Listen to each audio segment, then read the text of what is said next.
বিসমিল্লাহির রহমানির রহিম। আসসালামু আলাইকুম। সুপ্রিয় ছাত্রছাত্রীবৃন্দ, সরকারি হলরমা কলেজ আয়োজিত এই মাইক্রো ইকোনমিক্সের আজকের এই অনলাইন ক্লাসে তোমাদের স্বাগত জানাই। আজকের এই ক্লাসে আমি আলোচনা করব ল্যান্ড এবং ক্যাপিটাল নিয়ে, অর্থাৎ ভূমি এবং মূলধন হচ্ছে আমার আজকের আলোচনার বিষয়। আজকের আলোচনাতে কয়েকটি জিনিস থাকবে, সেটা হচ্ছে প্রথম হচ্ছে ভূমি কাকে বলে, ভূমির বৈশিষ্ট্য কী, খাজনা কী, খাজনা কেন দেওয়া হয়, নিট খাজনা মোট খাজনা পার্থক্য, তারপর রিকার্ডোর খাজনা তথ্য, তারপরে মূলধন কাকে বলে, মূলধনের বৈশিষ্ট্য, সুদ কাকে বলে, তারপরে মুনাফা কাকে বলে, হ্যাঁ, তারপরে মুনাফা ঝুঁকিবহনের পুরস্কার, এই সমস্ত নিয়ে আজকে আমরা কী করব, আলোচনা করব। আশা করি আজকের আলোচনা থেকে তোমরা উপকৃত হবে। প্রথমে হচ্ছে ভূমি কাকে বলে, ডেফিনেশন অফ ল্যান্ড। সাধারণত মাটি বা ভূপৃষ্ঠকে ভূমি বোঝায়, ভূমি বলে, কিন্তু অর্থনৈতিক কার্যে ব্যবহৃত সকল প্রাকৃতিক সম্পদকেই ভূমি বলা হয়। সেখানে ভূপৃষ্ঠ হতে পারে সূর্যের আলো, বাতাস, বৃষ্টিপাত, পাহাড় পর্বত, নদী, সমুদ্র ইত্যাদি সব প্রকৃতির দানই ভূমির অন্তর্ভুক্ত। দ্বিতীয় প্রশ্ন হচ্ছে ভূমির বৈশিষ্ট্য কী। ভূমির 9টি বৈশিষ্ট্য আছে। প্রথমটি হচ্ছে ভূমি প্রকৃতির দান, মানুষ এটা তৈরি করতে পারে না। দ্বিতীয় হচ্ছে ভূমি উৎপাদনের মৌলিক উপাদান। 3 নম্বর ভূমির যোগান সীমাবদ্ধ। 4 নম্বর ভূমির কোনো উৎপাদন খরচ বা যোগান দাম নেই। 5 নম্বর মানুষ ভূমির পরিমাণ বাড়াতে বা কমাতে পারে না। 6 নম্বর ভূমি হস্তান্তরযোগ্য নয়। 7 নম্বর ভূমির মালিকানা হস্তান্তরযোগ্য। 8 নম্বর হচ্ছে উৎপাদন কার্য চালানোর জন্য অবশ্যই ভূমি প্রয়োজন। 9 নম্বর হচ্ছে ভূমি চিরস্থায়ী। তারপরে আমরা শিখব খাজনা নিয়ে, খাজনা বা রেন্ট। প্রথম প্রশ্ন হচ্ছে খাজনা কাকে বলে। সাধারণত খাজনা বলতে জমি, বাড়ি, গাড়ি বা অন্য কোনো সামগ্রী ব্যবহারের জন্য নির্দিষ্ট সময়ন্তে চুক্তি অনুযায়ী দেওয়া অর্থকে বোঝায়, কিন্তু অর্থনীতিতে খাজনা বলতে চুক্তিবদ্ধ খাজনাকে বোঝায় না। অর্থনীতিতে খাজনা বলতে ভূমি এবং অন্যান্য প্রকৃতি প্রদত্ত উপকরণের ব্যবহারের দামকে বোঝায়। এক্ষেত্রে আমরা মার্শালের সংজ্ঞাটা ধরতে পারি। উনি বলছেন যে ভূমি এবং অন্যান্য প্রাকৃতিক সম্পদের মালিকানা হতে যে আয় হয় তাকে খাজনা বলে। অর্থনীতিবিদ মিসেস জন রবিনসনের মতে উৎপাদনের কোনো এককের উপাদানকে যে ন্যূনতম দামে বা পারিশ্রমিকে কাজে নিয়োগ করা হয় তা অপেক্ষা যে উদ্বৃত্ত পারিশ্রমিক পায় তাই হলো খাজনা। আর ডেভিড রিকার্ডো বলছে ভূমির ও অক্ষয় শক্তি ব্যবহারের জন্য আদি ভূমি হতে উৎপাদনের যে অংশ ভূমির মালিককে দেওয়া হয় তাকেই খাজনা বলে। এখন প্রশ্ন হচ্ছে খাজনা দেওয়া হয় কেন। মূলত 5টি কারণে খাজনা দেওয়া হয়। কারণ একটি হচ্ছে ভূমির যোগান হলো সীমাবদ্ধ, অর্থাৎ এই ভূমি সবাই ব্যবহার করতে পায় না, যারা ব্যবহার করবে তারা খাজনা দিবে। তারপরে ভূমির উর্বরতার পার্থক্য, সকল ভূমি এক সমান উর্বর নয়। উর্বরতার পার্থক্যের কারণে কোনো ভূমিতে ফসল ভালো হয়, কোনোতে কম হয়, ফলে অনুর্বর ভূমির তুলনায় উর্বর ভূমির জন্য মালিককেও খাজনা দিতে হয়। অবস্থানগত পার্থক্য, ভূমির অবস্থানগত তারতম্যের কারণেও খাজনার উদ্ভব হয়। যেসব ভূমির অবস্থান বেশি সুবিধাজনক তাদের খাজনা বেশি, আর যেগুলোর অবস্থান দূরে সেগুলোর খাজনা কম। ক্রমহ্রাসমান প্রান্তিক উৎপাদন বৃদ্ধির কার্যকারিতার জন্য কী করতে হয়, খাজনা দিতে হয়। কারণ এর ফলে কি মানে দেখা যায় যে ভূমির চাহিদা বৃদ্ধি পায়, এই কারণে দিতে হয়। সুযোগ ব্যয়, ভূমির বিকল্প ব্যবহারের কারণে একটি দ্রব্য উৎপাদন করা হলে অন্য দ্রব্য উৎপাদনের সুযোগ ত্যাগ করতে হয়, এই জন্য খাজনা কী করতে হয়, দিতে হয়। তারপরে আমরা জানব মোট খাজনা এবং নিট খাজনা। মোট খাজনা হচ্ছে ভূমি ব্যবহার করার জন্য ভূমির মালিককে চুক্তিমাফিক সর্বমোট যে অর্থ প্রদান করা হয় তাকে মোট খাজনা বলে। আর নিট খাজনা হচ্ছে শুধুমাত্র ভূমি ব্যবহার করার জন্য তার মালিককে যে অর্থ প্রদান করা হয় তাকে নিট খাজনা বলে। যেমন আমরা মনে করি যে কোনো ব্যক্তি ভূমি ব্যবহারের জন্য ভূমির মালিককে 500 টাকা খাজনা প্রদান করে, এই ক্ষেত্রে মূলধন ব্যবহারের সুদ হলো 100 টাকা, আর অন্যান্য খরচ হচ্ছে 150 টাকা, মুনাফা বাবদ 50 টাকা। তাহলে মোট খাজনা কিন্তু হবে এটা 500। আর নিট খাজনা হবে কি 500 টাকা থেকে 100, 150 এবং 50, এই 300 টাকা বাদ দিয়ে 200 টাকা হবে নিট খাজনা। তাহলে এখানে কিন্তু আমাদের মোট খাজনা এবং নিট খাজনার মধ্যে পার্থক্যটা অবশ্যই বুঝতে হবে। আরেকটা জিনিস জানতে হবে আর্নার্ন ইনকাম বা অনুপার্জিত আয়। জমির মালিকের কোনোরূপ প্রচেষ্টা বা বিনিয়োগ ব্যতীত অন্য কোনো কারণে যদি জমির দাম হঠাৎ বেড়ে যায় তবে জমি থেকে যে অতিরিক্ত আয় হয় তাকে অনুপার্জিত আয় বলে। আরেকটা জিনিসটা লাগবে যে নিম খাজনা বা প্রায় খাজনা বা উপ খাজনা, যাতে ইংলিশে বলে কোয়াসি রেন্ট, সেটা হচ্ছে অধ্যাপক মার্শাল সর্বপ্রথম অর্থনীতিতে নিম খাজনা ধারণাটা প্রবর্তন করেছেন। তার মতে মানুষের তৈরি যন্ত্রপাতি, দালান কোঠা, গাড়ি ইত্যাদির যোগান দীর্ঘকালে স্থিতিস্থাপক হলেও স্বল্পকালে অস্থিতিস্থাপক, কারণ নির্মাণ সামগ্রী সংগ্রহ করে নতুন করে এগুলোর যোগান দেওয়া প্রায় অসম্ভব। তাই চাহিদা বৃদ্ধির কারণে মানুষের তৈরি উপাদান হতে স্বল্পকালে যে অতিরিক্ত আয় হয় তাকেই বলা হয় নিম খাজনা। তারপরে আমাদের যেটা লাগবে রিকার্ডোর খাজনা তথ্য। ঊনবিংশ শতাব্দীর প্রথম দিকে ইংল্যান্ডের প্রখ্যাত অর্থনীতিবিদ ডেভিড রিকার্ডো তার বিখ্যাত গ্রন্থ the principal of political economy and taxation গ্রন্থে খাজনা সম্পর্কে একটা ব্যাখ্যা দিয়েছে। এটি রিকার্ডোর খাজনা তত্ত্ব নামে পরিচিত। এই খাজনা তত্ত্বর মতে জমি প্রকৃতির যোগান প্রাকৃতিকভাবে সীমাবদ্ধ, এর যোগান ইচ্ছামতো বৃদ্ধি করা যায় না, ফলে খাজনার উদ্ভব হবে। দ্বিতীয়ত উনি বলছে জমিতে ক্রমহ্রাসমান প্রান্তিক উৎপাদন বিধি দ্রুত কার্যকর হয়, বর্ধিত চাহিদা পূরণের জন্য নিকৃষ্ট জমিও চাষ করতে হয়, ফলে খাজনার উদ্ভব হয়। তৃতীয় হচ্ছে জমি উর্বরা শক্তির তারতম্যের উদ্ভব ঘটে, যে জমি চাষ করে উৎপাদনকারী কেবল উৎপাদন খরচ তুলতে পারেন তাকে প্রান্তিক বা খাজনাবিহীন জমি বলে। প্রান্তিক জমির তুলনায় উৎকৃষ্ট জমিতে যে অতিরিক্ত ফসল উৎপন্ন হয় তার মূল্যই খাজনা। তাই খাজনা হলো উৎপাদকের উদ্বৃত্ত বা পার্থক্যজনিত লাভ। তাহলে এই তথ্যে উনি যেটা বলছেন এটা কত অনুমতি শর্ত আছে যে সমাজের দিক থেকে জমির যোগান সীমাবদ্ধ, উৎপাদন ক্ষমতা বা অবস্থান অনুসারে জমিতে কম বা বেশি উৎপাদন করা যায়, জমিতে ক্রমহ্রাসমান প্রান্তিক উৎপাদন বৃদ্ধি কার্যকর থাকে, অধিক উর্বর জমি প্রথমে এবং কম উর্বর জমি পরে চাষ করা হয়, খাজনা দামের মধ্যে অন্তর্ভুক্ত থাকে না, বাজারে পূর্ণ প্রতিযোগিতা বিদ্যমান থাকে। তাহলে এখন উনি 3 শ্রেণীর জমির কথা বলছে, প্রথম, তৃতীয়, তৃতীয়।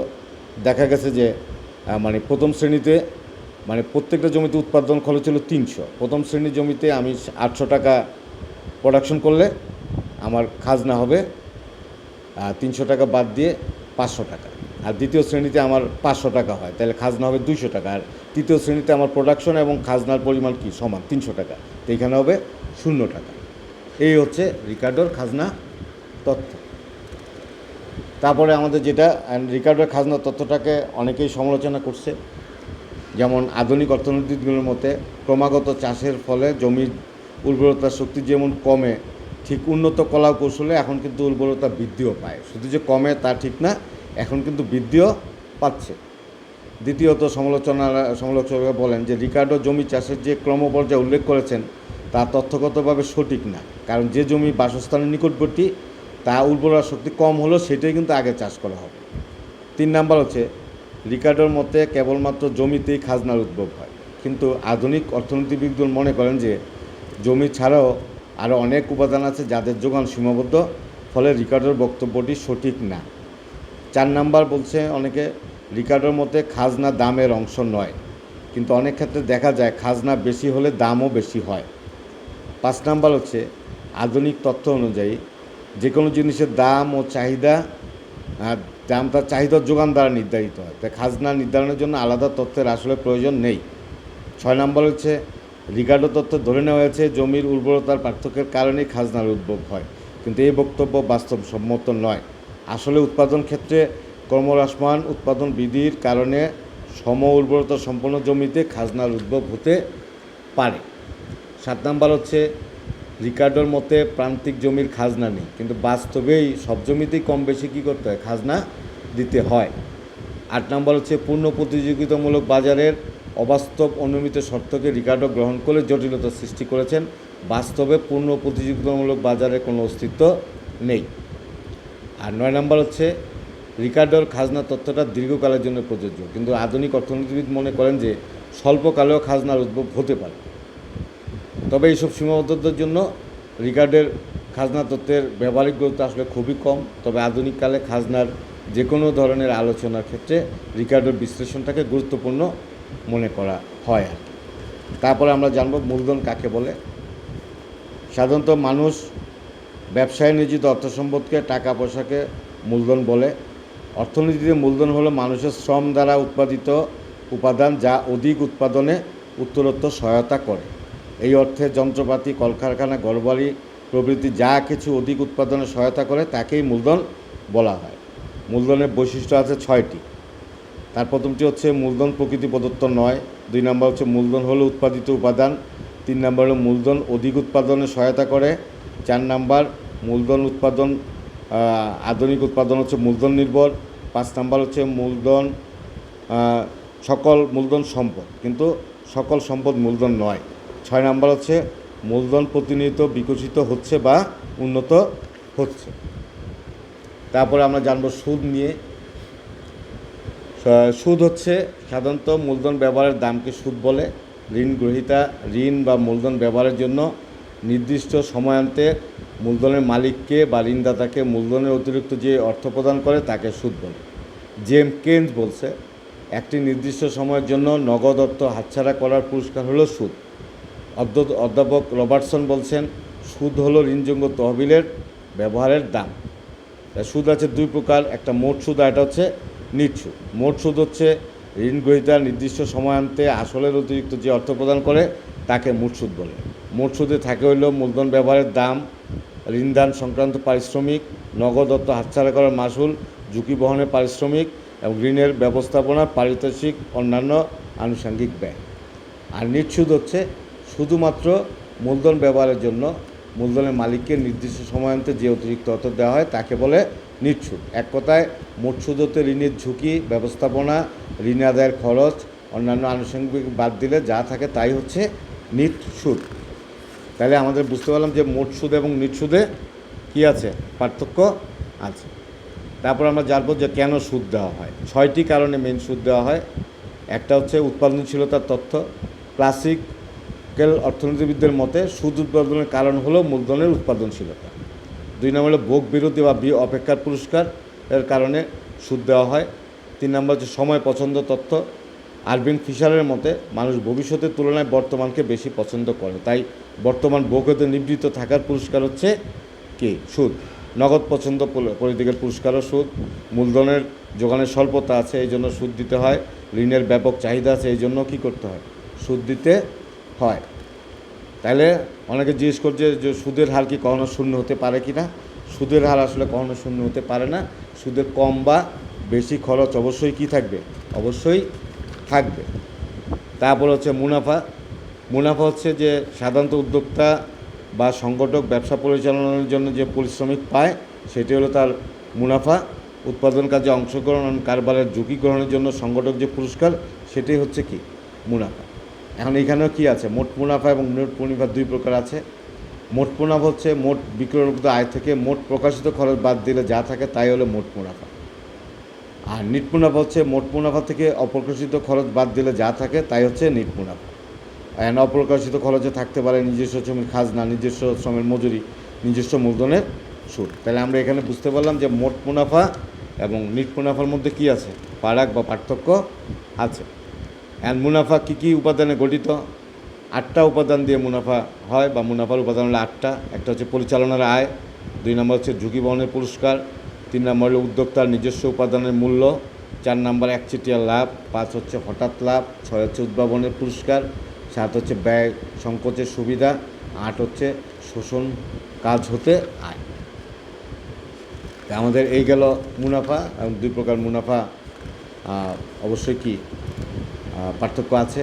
মুনাফাকে দামের অন্তর্ভুক্ত কিনা, এখন কিন্তু মুনাফা কিন্তু আসলে দামের অন্তর্ভুক্ত, অর্থাৎ দামটা যখন নির্ধারণ করা হয় তখন কিন্তু মুনাফাটা ক্যালকুলেশন করে ধরে তারপরেই দামটা কী করা হয়, ধরা হয়।